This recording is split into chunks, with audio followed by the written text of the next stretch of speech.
Romanos 1:18.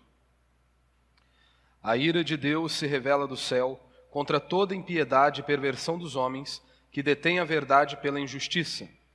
Porquanto o que de Deus se pode conhecer é manifesto entre eles, porque Deus lhes manifestou. Porque os atributos invisíveis de Deus, assim o seu eterno poder, como também a sua própria divindade, claramente se reconhecem desde o princípio do mundo, sendo percebido por meio das coisas que foram criadas.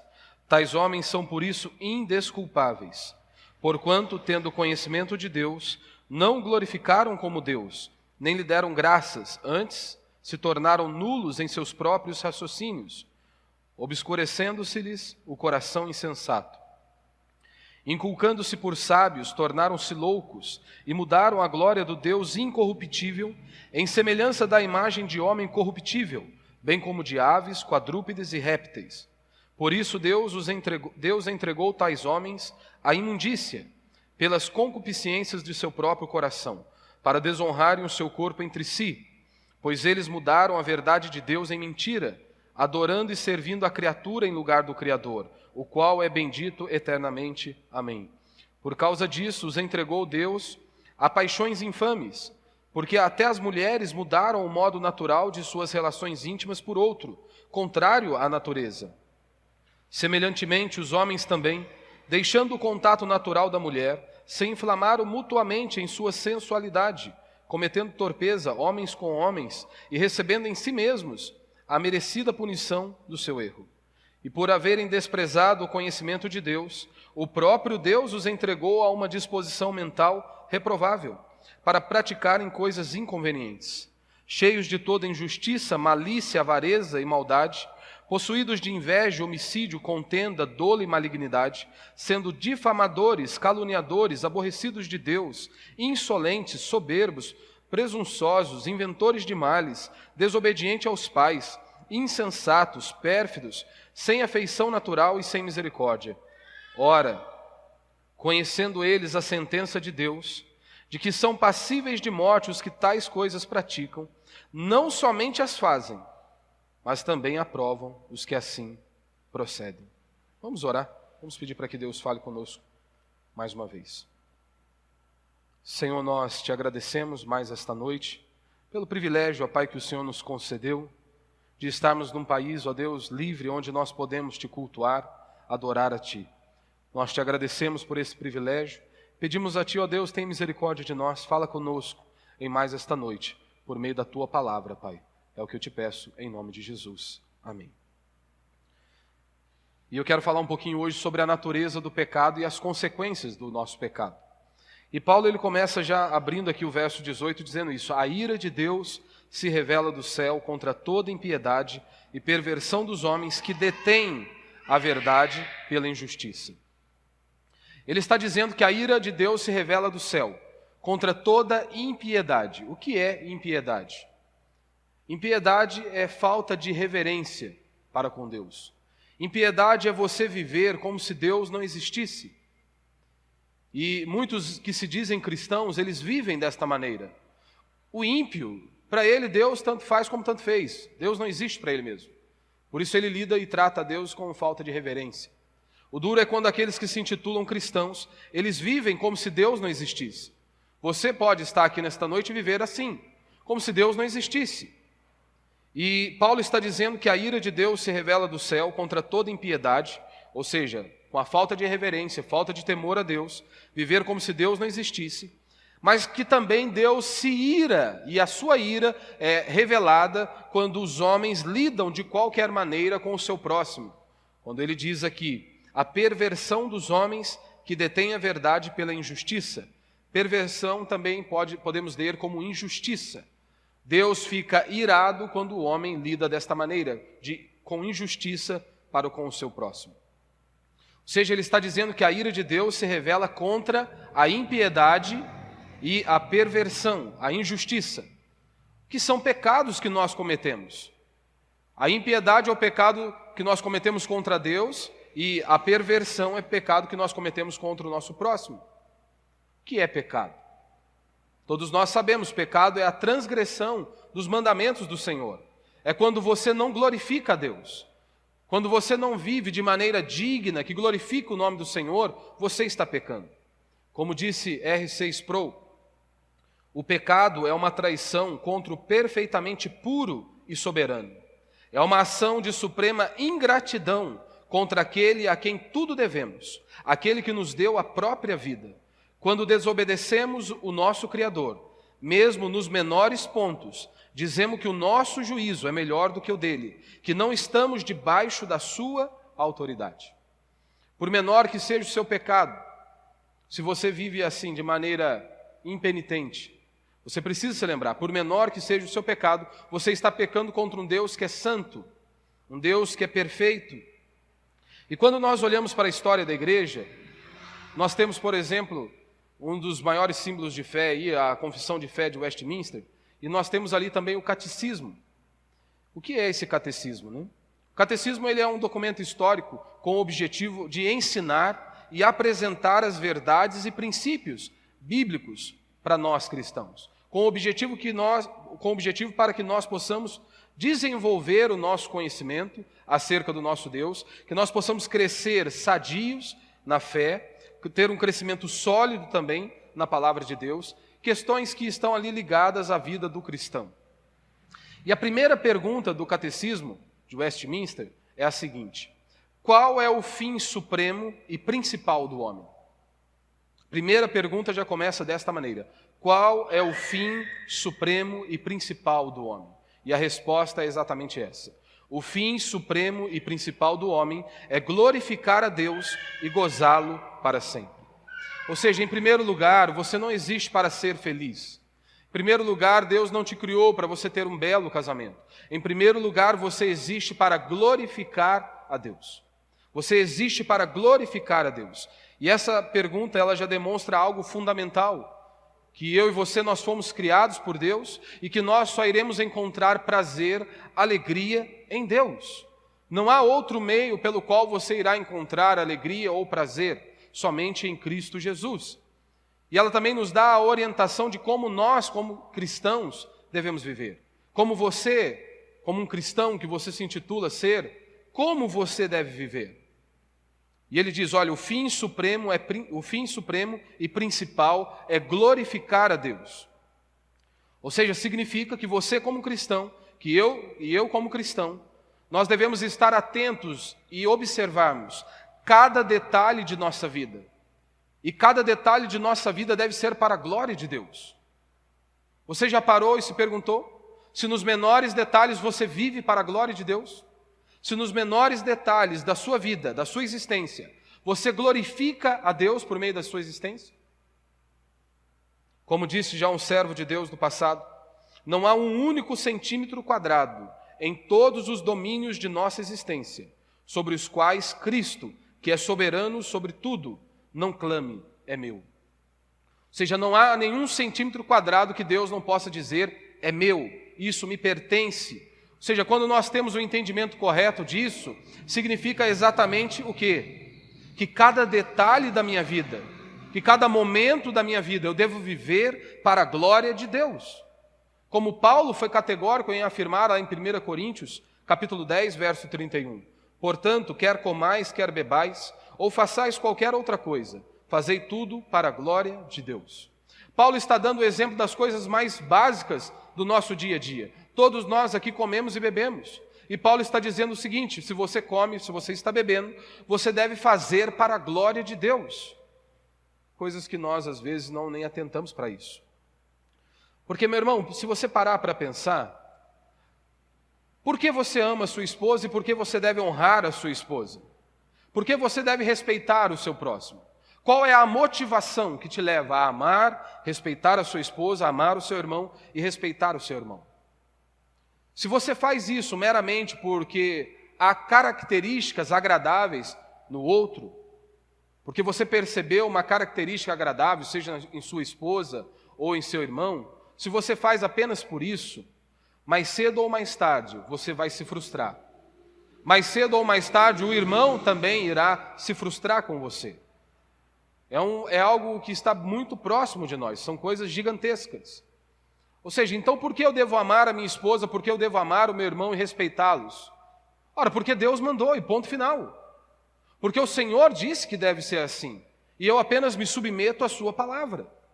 Porque se você faz desta maneira, você honra a sua esposa, honra o seu irmão, você ama a sua esposa, ama o seu irmão, porque Deus mandou, não importa se você não é retribuído, não importa se não dão tapinha em suas costas, você irá continuar fazendo, porque Deus mandou, e você sabe que nada passa desapercebido dos olhos do Senhor, mesmo que ninguém reconheça o seu trabalho e toda a sua devoção. Você sabe, Deus está vendo, e Deus mandou que eu procedesse assim, então eu continuo fazendo. Eu amo a minha esposa, eu a honro, eu amo meu irmão, eu cuido do meu irmão, porque Deus mandou.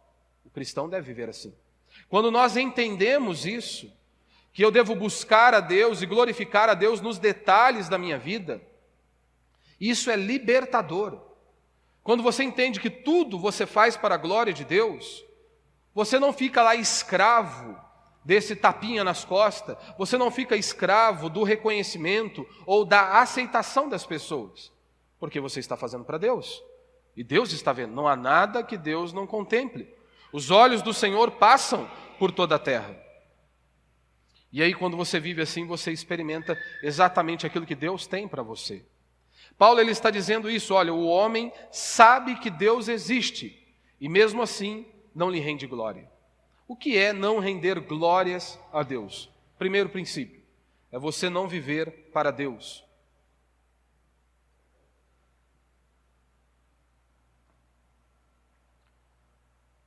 O grande problema é que a maioria de nós carregamos o conceito do catolicismo, que pecado é matar, roubar e se prostituir. Isso não é pecado, pastor? Claro que é. Mas se você notar aqui no texto, Paulo vai tratar esses assuntos bem lá para o final. Paulo está dizendo que todos são pecadores, que a ira de Deus se revela do céu contra toda impiedade e perversão dos homens. Paulo ele não começou a citar a prostituição, o roubo ou qualquer outra coisa. Interessante que Paulo está dizendo, olha, eles não glorificaram a Deus e nem lhe deram graças. É isso que ele diz no verso 21. Porquanto, tendo conhecimento de Deus, não o glorificaram como Deus, nem lhe deram graças. Ele começa por aqui. O que é glorificar a Deus? Glorificar a Deus é você viver para Ele. É você se submeter às sagradas Escrituras. Não é você servir do jeito que você quer, na hora que você quer, mas é você se submeter à palavra de Deus. Jesus foi categórico ao dizer isso. João capítulo 17, versículo 4, Jesus disse, eu te glorifiquei na terra, consumando a obra que me confiaste para fazer. Como que Cristo glorificou a Deus aqui na terra? Fazendo aquilo que Cristo ordenou que ele fizesse, que era ser pendurado no madeiro e cumprir a justiça de Deus, a exigência de Deus. Foi isso que ele fez. E Cristo glorificou a Deus dessa exata maneira, obedecendo ao Pai.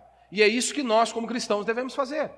Se você se intitula um cristão, o mínimo que nós devemos fazer é obedecer o que está aqui na palavra de Deus. É nos submetermos às sagradas Escrituras. Porque se você serve a Deus do jeito que você quer, na hora que você quer, você não está servindo a Deus. Você está servindo a si próprio. Você está servindo o seu próprio umbigo. Essa é a verdade. Porque há muitas coisas aqui na Escritura que irá nos confrontar. E se você for separar porções da palavra de Deus para obedecer, você não é um cristão. Você pode ter qualquer outro nome, menos cristão. 1 Coríntios capítulo 6, verso 20, Paulo diz, porque fostes comprados por preço, agora, pois, glorificai a Deus no vosso corpo. Você notou? Porque foste comprados por preço, agora, pois, glorificai a Deus no vosso corpo. Nós éramos escravos do pecado. Cristo foi pendurado no madeiro e Ele nos comprou com o seu precioso sangue. E quando nós dizemos que Cristo nos comprou, não quer dizer o seguinte, olha, Cristo te resgatou da condenação, agora você vive a sua vida de qualquer maneira. Quando nós dizemos que Cristo nos comprou, quer dizer exatamente o seguinte, você foi comprado por Cristo, ou seja, você pertence a Ele. Você não é o seu próprio dono. Você não pode fazer o que você quer com a sua própria vida. Você pertence a Ele. Quando nós temos o entendimento de escravidão, o escravo era justamente aquela pessoa que não era dono nem do seu próprio filho. Ele não era dono nem da própria vida. Ele tinha um Senhor e a sua vida pertencia a esse Senhor. E Paulo está dizendo aqui em Romanos justamente isso. Eu sou servo de Cristo. Eu tenho um dono e se chama Jesus Cristo de Nazaré.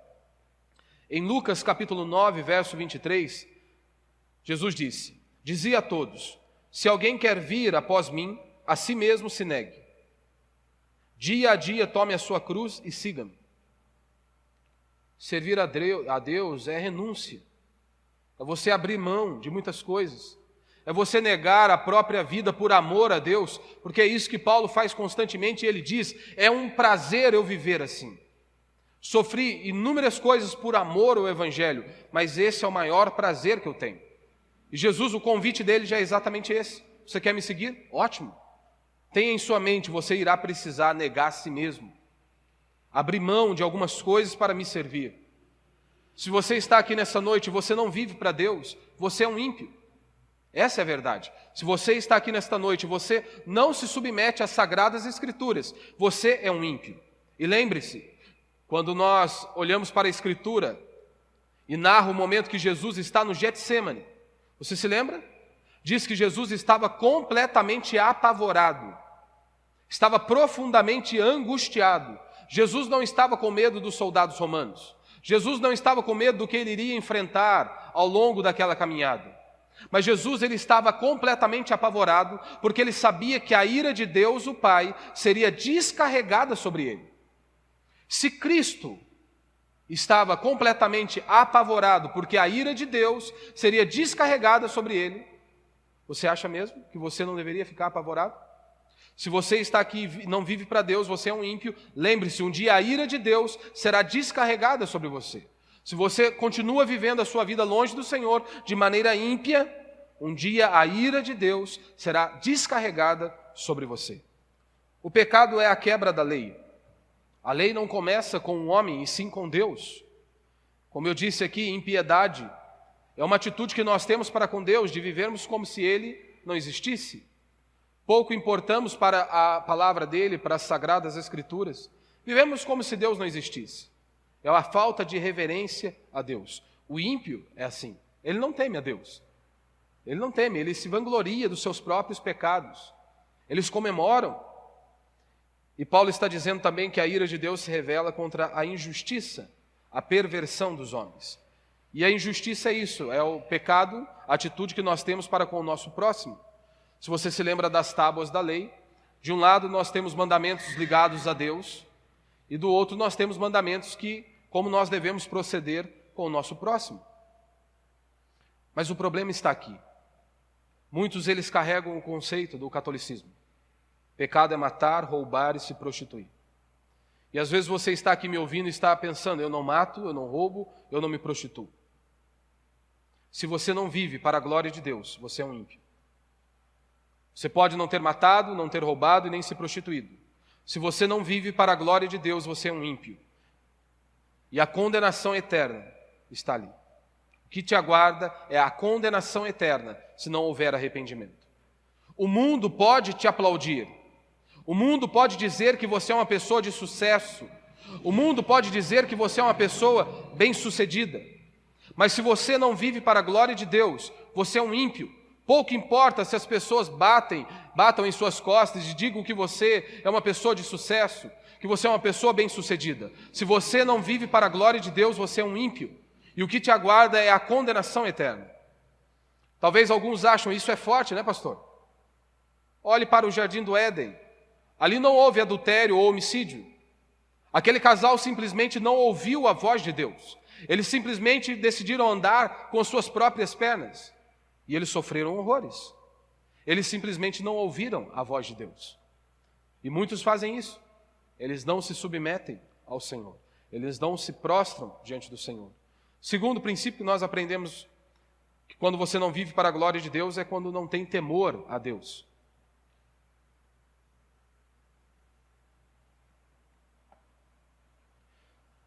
Não é isso que diz aqui no verso 32? Ora, conhecendo eles a sentença de Deus, de que são passíveis de morte os que tais coisas praticam, não somente as fazem, mas também aprovam os que assim procedem. O ímpio, ele não tem temor a Deus. Por exemplo, no trabalho. O camarada um dia, ele estava, seja diante de um pastor, ou diante de um padre, ou diante de um juiz, e ele disse que ele iria honrar a sua esposa até que a morte o separasse. Que ele iria honrar aquela pessoa até o final de seus dias. Mas de repente, por um motivo ou outro que ele diz ter para ir para o adultério, então ele vai alegar inúmeros motivos pelo qual ele pode trilhar esse caminho. Só que aí, lá no trabalho, ele vai contar para o companheiro que ele está traindo a esposa. E sabe o que o outro companheiro diz? Ele o aplaude. E os dois comemoram juntos, sabendo que aquilo é errado, mas eles se vangloriam de seus pecados e de seus erros. É exatamente isso que Paulo está falando. Mesmo sabendo que Deus reprova essas atitudes, os ímpios fazem e aplaudem quem as pratica. Mas lembre-se, há uma consequência. O salário do pecado é a morte. Todas as vezes que você decidir andar longe de Deus e não se submeter a Deus, você vai se deparar com o sofrimento, angústia e dor. Dar glória a Deus é saber que você não existe sem Ele. E assim então você teme ao Senhor. Dar glória a Deus é quando eu compreendo isso, eu não posso nada sem Deus. E se eu não posso nada sem Ele, então eu preciso dEle. Isso vai me levar a me prostrar diante dEle. Ora, para você vir aqui, se Deus não tivesse te guardado, te protegido, ora, um louco poderia ter batido em seu carro. Quantas pessoas que querem dar cabo da própria vida e acabam pulando no carro do outro, que não tem nada a ver com a história. Se você é um pai, você deveria ter bem claro dentro de si que você está nas mãos de Deus, que você depende de Deus. Por melhor pai que você seja, você não é bom o bastante para proteger o seu filho 24 horas por dia. Por melhor pai que você seja. Mas os ímpios, eles acham que eles podem fazer isso. Os ímpios confiam em sua própria força, que eles dão conta do recado, que eles podem fazer tudo. Há dois tipos de pessoas.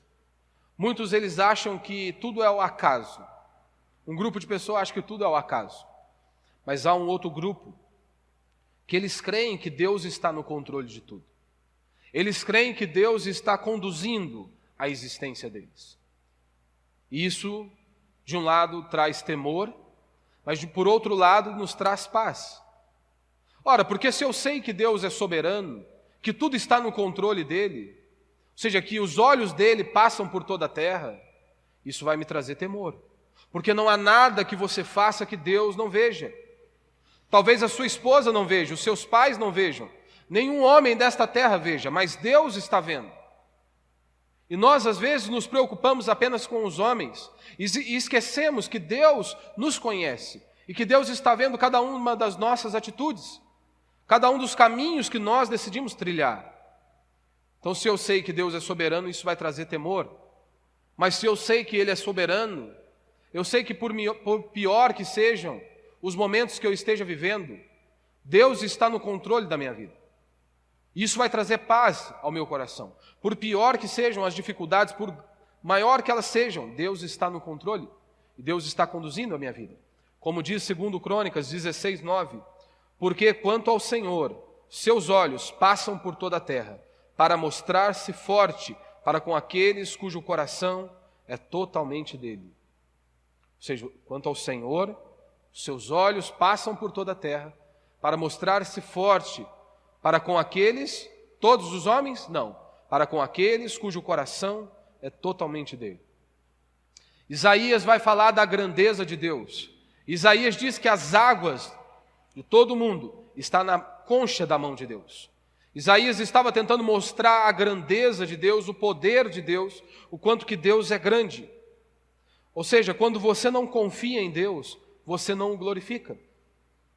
Quando você não confia em Deus, você não o glorifica. Quando você acha que você não precisa de Deus em seu casamento, que você não precisa de Deus em seu trabalho, que Deus é para você algo que você faz apenas no domingo, você não glorifica a Deus assim. Terceiro princípio, você não glorifica a Deus quando você acha que pode viver sem Deus.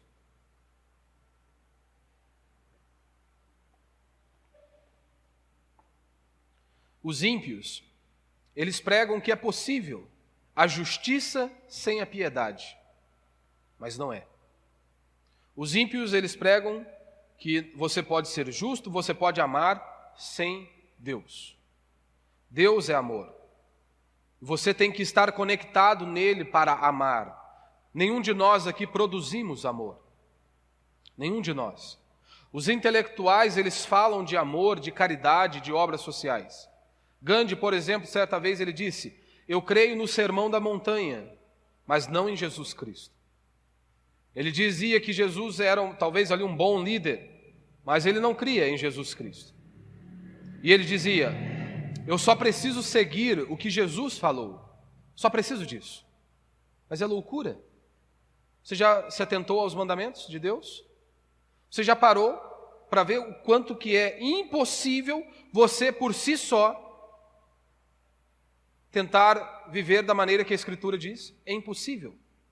Nós precisamos de uma intervenção divina, nós precisamos do Espírito de Deus agindo em nós, movendo em nós.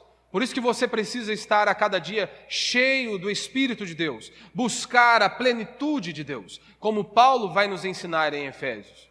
Nós devemos nos encher do Espírito Santo.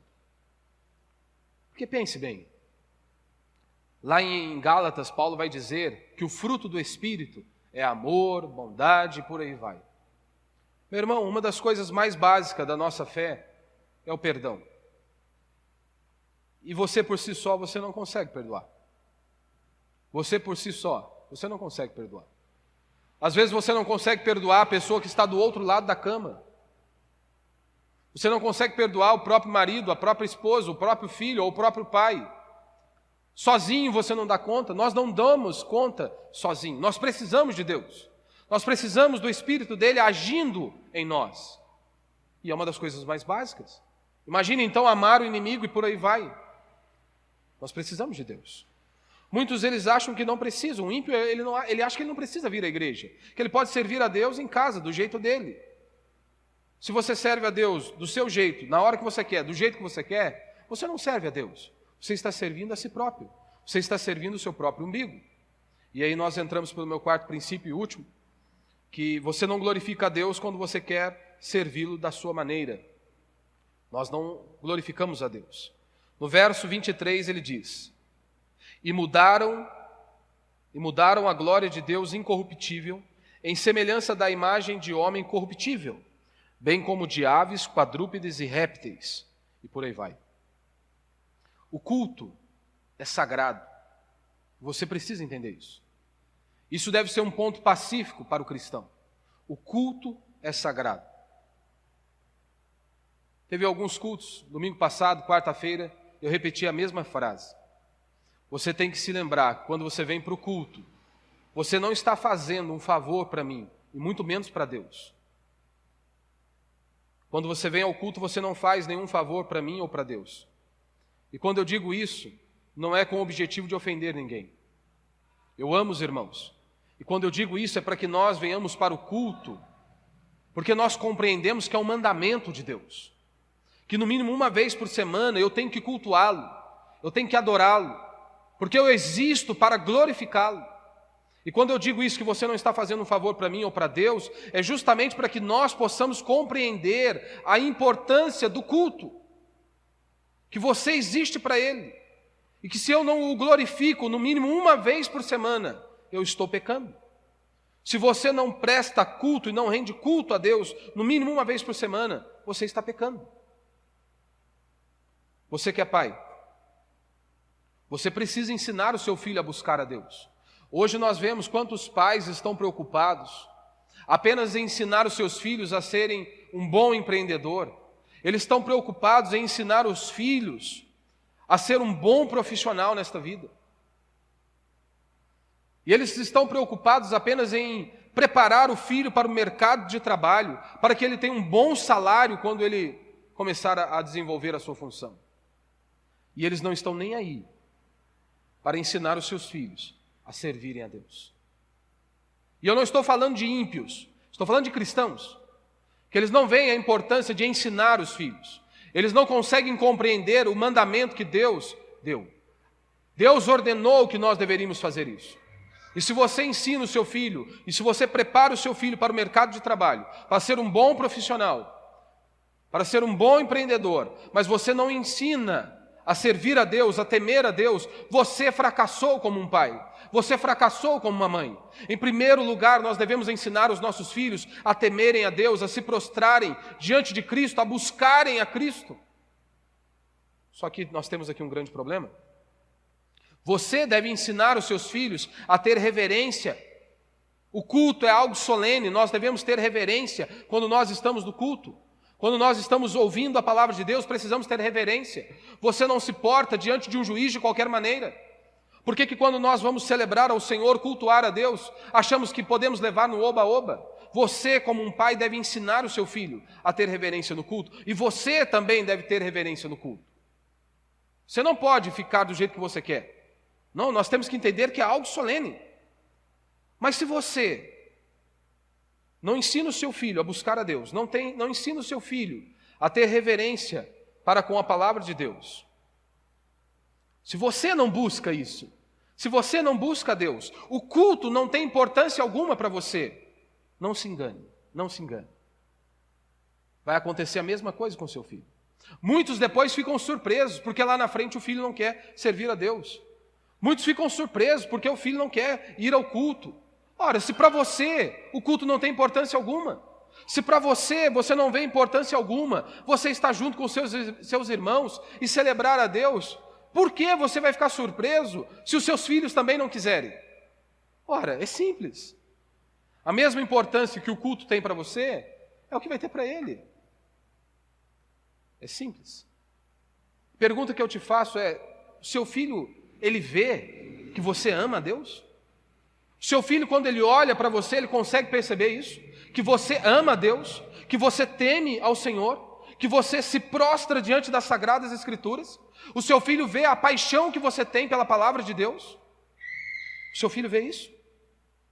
O seu filho vê que você teme ao Senhor? Que o culto é algo sagrado para você? Será? Porque se não for para você, pode ter certeza que para ele também não vai ser. Pode ter certeza. Muitos, eles não aceitam Deus como Ele é, como Ele se revelou. Então eles criaram Deus em sua mente. É isso que Paulo está dizendo. Eles mudaram a glória do Deus incorruptível em semelhança da imagem do homem corruptível, bem como de aves, quadrúpedes e répteis. Os homens não aceitam o Deus que é revelado nas Sagradas Escrituras. Então eles criaram um Deus para si. Alguns criaram Maria e a idolatram. Aí você vem para o meio evangélico, muitos criaram um Jesus, mas não o das Sagradas Escrituras. Eles criaram um Jesus em sua mente, mas não o Jesus das Sagradas Escrituras. Hoje você está aqui e Deus está te dando uma oportunidade de você se arrepender dos seus pecados. Hoje você está aqui e Deus está te dando esta oportunidade, porque hoje nós podemos olhar para a cruz e ver que há mais de 2000 anos o nosso Senhor foi pendurado no madeiro por conta dos nossos pecados. Mas um dia isso vai acabar. Sim, um dia isso vai acabar. Um dia você não terá mais oportunidade. E então você não vai se deparar com Jesus nu no madeiro, que estava lá açoitado, cuspido, completamente desfigurado. Um dia você não vai se deparar com este Jesus. Um dia nós iremos deparar com o Jesus que é descrito por João em Apocalipse, onde todo joelho irá se dobrar diante dele. E ele vai vir como um Deus todo-poderoso, e todo joelho terá que se dobrar diante dele. E aqueles que não se arrependeram dos seus pecados, a ira de Deus será derramada sobre eles. Alguns, eles preferem adorar a criação. É isso que Paulo está dizendo. Eles preferem adorar a criatura ao invés do Criador. Adoraram a criatura ao invés do Criador. Alguns adoram o dinheiro, outros adoram os bens materiais. Nós não temos nenhum problema com a matéria. Deus criou a matéria. A matéria não é ruim. Alguns segmentos eles dizem que a matéria é ruim, que a matéria não é boa. Não, nós não temos nenhum problema com a matéria. O problema é quando você coloca o dinheiro em primeiro lugar. O problema é quando você coloca os bens materiais em primeiro lugar. Aqui você tem um grande problema. A pergunta que todos fazem é, mas Deus sabe, os homens sabem que Deus existe? Sim, todos são indesculpáveis, diz Paulo. Nenhum ser humano poderá tentar argumentar contra Deus. Todos os homens sabem que Deus existe, mas eles querem Deus morto. É isso que o salmista diz lá no Salmo 14. Diz o insensato, diz o tolo em seu coração: não há Deus. E ele responde por quê? Porque eles querem praticar os seus pecados sem sentir culpa. Eles querem pecar livremente. Augusto Nicodemos diz: nenhuma pessoa pode alegar desconhecimento da existência de Deus, pois ele está arraigado em nosso coração.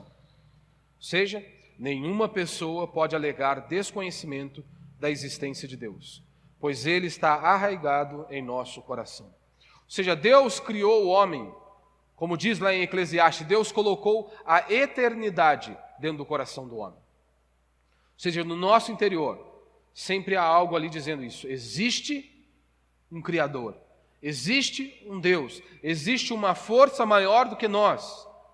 Por isso que o homem busca coisas que transcendem. Hoje, algumas pessoas dizem: Deus é um conceito que foi colocado na mente humana por outros homens. Para quê? Para aprisioná-los, para prendê-los na igreja, para arrancar dinheiro das pessoas. Então, essa ideia de Deus foi criada pelos próprios homens, que foi inculcada na cabeça dos seres humanos para tentar aprisioná-los e então arrancar dinheiro dessas pessoas. Realmente, em alguns lugares, é isso mesmo que acontece. Há uma moeda de troca, você dá 100 e então você recebe 1000. Mas a verdade é o seguinte: essa revelação, ela está ativa na consciência das pessoas. E é por isso que o sentimento de que existe um Deus, um sentimento religioso universal, existe em todo ser humano.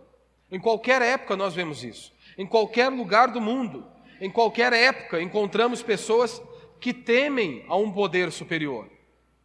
Sim.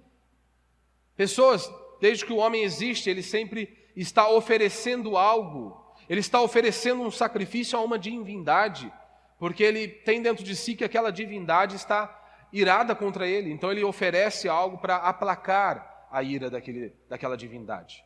Por quê? Porque Deus colocou a eternidade dentro do homem. Mas o grande problema é que o homem quer sufocá-la. Não é isso que Paulo diz aqui no verso 18? A ira de Deus se revela do céu contra toda impiedade e perversão dos homens que detêm a verdade, eles sufocam a verdade. O homem quer sufocar a ideia de um Deus. Como que o homem sabe que Deus existe? Através da criação. Nós temos 2 meios de Deus se revelar ao homem. Primeiro é a Escritura, a Bíblia, que nós temos aqui o privilégio de conhecer a Deus por meio da Escritura. E também nós temos a criação. Porque é impossível o homem olhar para um universo extremamente complexo como o nosso e dizer que veio do nada. Ou seja, o infinito mostra as qualidades de Deus, revelam o seu poder. E assim mostram que Ele é Deus, que Ele tem um poder, que Ele é soberano. Como já disseram, por detrás do relógio tem que existir um relojoeiro. Ora, as pessoas creem em absurdo. Eles creem em absurdo. Que nós viemos do nada, do ameba, ou de qualquer outra coisa. O que é mais lógico, você crer no criacionismo, que uma mente brilhante criou esse universo extremamente complexo que nós vemos, ou que tudo isso veio de uma explosão? E eles dizem que nós que somos os ignorantes por afirmar que existe um Deus e existe um Criador. Como crer que o mundo veio de um boom ou de um acidente? O acidente nunca produz ordem. Nunca produz ordem. Você olha, por exemplo, para o Sol, um pouquinho mais perto e nós estaríamos fritos. Tudo no seu devido lugar, com a sua devida proporção. Olhe para o ser humano, apenas para o globo ocular, extremamente complexo. O homem passa anos e anos estudando e sempre há algo novo. Como que isso é fruto de um acidente? E eles dizem que nós somos loucos por crer nisso. Por quê? Deus diz, eles estão nulos em seus raciocínios. Eles não glorificam a Deus, por isso eles vivem assim. Eles falam absurdos. Eles acreditam em absurdos. E eles se acham os mais espertos da turma. Você já percebeu isso? Há cada tipo de gente que ele afirma umas coisas tão absurdas, mas ele se acha o maior intelectual da turma. Por que isso? Deus os entregou a uma disposição mental reprovável. E eles falam esses absurdos e eles não conseguem perceber o tamanho do absurdo que estão dizendo. Terceira maneira que testifica o homem que existe um Deus é através da consciência. A noção do certo e do errado está dentro de nós, está dentro do homem. Toda cultura tem isso, como eu já disse. Por isso o homem quer fazer algo para redimir a culpa que eles sentem. O índio, por exemplo, ele vai tentar redimir a culpa sacrificando um bezerro. O homem mais moderno, ele vai tentar redimir a culpa com uma obra social, com uma oferta. Então ele vai tentar tirar esse sentimento de culpa fazendo essas coisas. Há outros que eles querem arrancar o sentimento de culpa de seus ombros, mudando o nome do pecado. Por exemplo, Deus diz que a relação sexual é somente no casamento, dentro do casamento, entre um homem e uma mulher. Mas ele diz, olha, eu amo a menininha, por que eu não posso sair com ela? Ela também me ama, por que nós não podemos se amar? Aí então eles querem mudar o nome. Eles querem arrancar o sentimento de culpa. Eles querem pecar livremente.